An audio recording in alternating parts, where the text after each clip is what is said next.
Hello dan salam sejahtera tuan-tuan dan puan-puan. Saya Dr. Karen Tay dari Jabatan Otorinolaryngology, Hospital Sungai Buloh ingin menyampaikan sedikit ilmu berkenaan dengan penyakit pening. Saya ingin bermula dengan bertanyakan, pernahkah anda mengalami masalah pening yang berlarutan? Atau berkenalan dengan mereka yang mempunyai masalah ini? Jikalau jawapan anda adalah ya, saya berharap tuan-tuan dan puan-puan dapat meneruskan dengan video ini.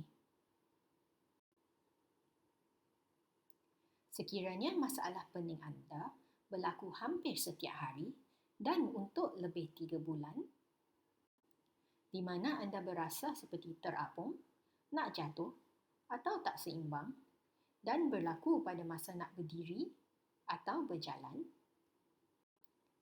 dan gejala-gejala ini bermula selepas berlakunya satu episod vertigo. Apakah itu vertigo? Antara punca vertigo adalah penyakit vestibular. Penyakit vestibular adalah penyakit telinga dalam di mana organ keseimbangan telah terjejas. Ini mungkin disebabkan oleh jangkitan kuman, ubat atau kecederaan. Seseorang yang mengalami penyakit ini, anda mungkin akan berasa diri sendiri berpusing atau dunia yang bergerak. Perasaan ini dipanggil vertigo. Punca-punca yang lain yang mungkin menyebabkan vertigo adalah kecederaan otak atau panic attack. Keadaan pening yang kronik akan menjejaskan aktiviti seharian dan kerja. Sekiranya anda terjawab ya kepada soalan sebelum ni, anda mungkin mempunyai penyakit PPPD. Apakah itu PPPD? Ia adalah Persistent Postural Perceptual Dizziness. Dijangkakan PPPD adalah penyakit pening yang paling kerap berlaku di kalangan dewasa. Ia lebih kerap berlaku di golongan wanita dan mereka yang berumur 30-an hingga 50-an. Ia juga lebih kerap berlaku di mereka yang mempunyai migraine. Ini adalah gambar raja yang menunjukkan bagaimana kami berjaya mengekalkan keseimbangan badan. Deria mata, telinga dalam serta sendi memberi maklumat kepada otak untuk memberitahu posisi atau pergerakan kami. Otak akan memproseskan dan memberitahu otot-otot untuk menggerakkan badan supaya mengelakkan kami daripada jatuh. Apabila seorang mempunyai penyakit yang menyebabkan vertigo, ini bermakna terdapat masalah yang mungkin berasal dari organ deria atau dalam mesin pemprosesan, iaitu otak kami. PPPD biasanya bermula dengan penyakit yang mempunyai vertigo. Kemudian badan pesakit tersebut akan cuba mengatasi masalah dan sekiranya berjaya, mereka akan pulih. Tetapi terdapat segelintir di mana mereka menjadi sensitif kepada perasaan pening. Mereka mungkin risau penyakit yang menyebabkan vertigo akan berulang. Mereka terpaksa mengambil strategi untuk mengurangkan pergerakan yang banyak sehingga menyebabkan rasa leher tegang. Mereka akan bergantung pada deria mata untuk melihat lebih atau bergerak lebih perlahan. Penumpuan yang berlebihan ini akan menyebabkan seseorang merasa amat penat, terutamanya pada hujung hari. Mata juga akan rasa penat dan berat. Apakah punca PPPD? Pakar sains telah banyak siasat. Melalui scan yang dipanggil functional MRI, kami dapat imej seperti di sini, di mana imej akan menyala sekiranya terdapat aktiviti otak. Dalam pesakit PPPD, mereka telah berjaya membuktikan terdapat aktiviti yang berlebihan di antara bahagian otak yang memproseskan keseimbangan badan dengan bahagian anxiety.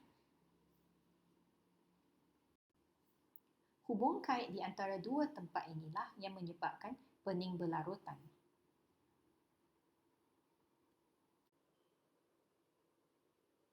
Sekiranya anda mengalami masalah pening yang kronik, anda dinasihatkan untuk berjumpa dengan doktor untuk memastikan anda tidak mempunyai penyakit-penyakit yang lain seperti tekanan darah tinggi, kencing manis, masalah jantung, masalah hormon dan masalah neurologi. Sekiranya anda tidak ada penyakit yang lain yang mungkin menyebabkan pening, anda akan dirujuk ke pakar ENT.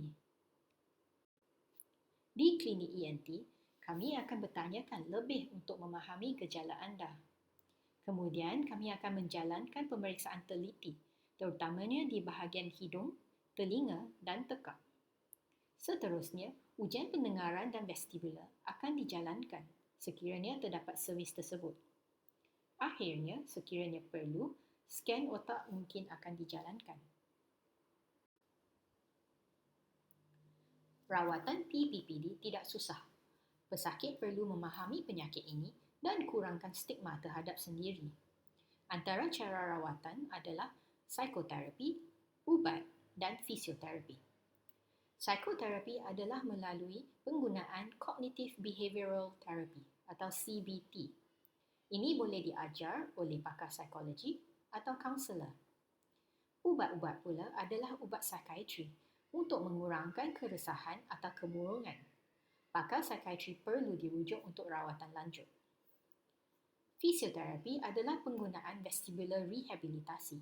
Ini boleh dijalankan di hospital atau melalui senaman di rumah dengan penggunaan Balex. Balex merupakan senaman yang dicipta oleh Dr. Zuraida. Ia menjimatkan masa dan amat berkesan di kalangan pesakit saya. Berdasarkan pengalaman di Hospital Sungai Buloh, kebanyakan kes berlaku di kalangan mereka yang sepatutnya aktif dan produktif. Doktor dan pesakit perlu mengambil masa untuk memahami punca masalah mereka. Kaunseling dan fisioterapi amat berkesan. Pesakit perlu faham penyakit ini adalah sesuatu yang boleh dirawati.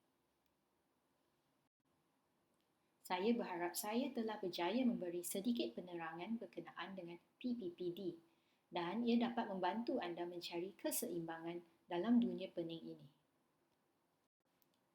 Terima kasih untuk perhatian anda. Sekiranya terdapat sebarang soalan, boleh mesej di Facebook dan kami akan cuba membantu.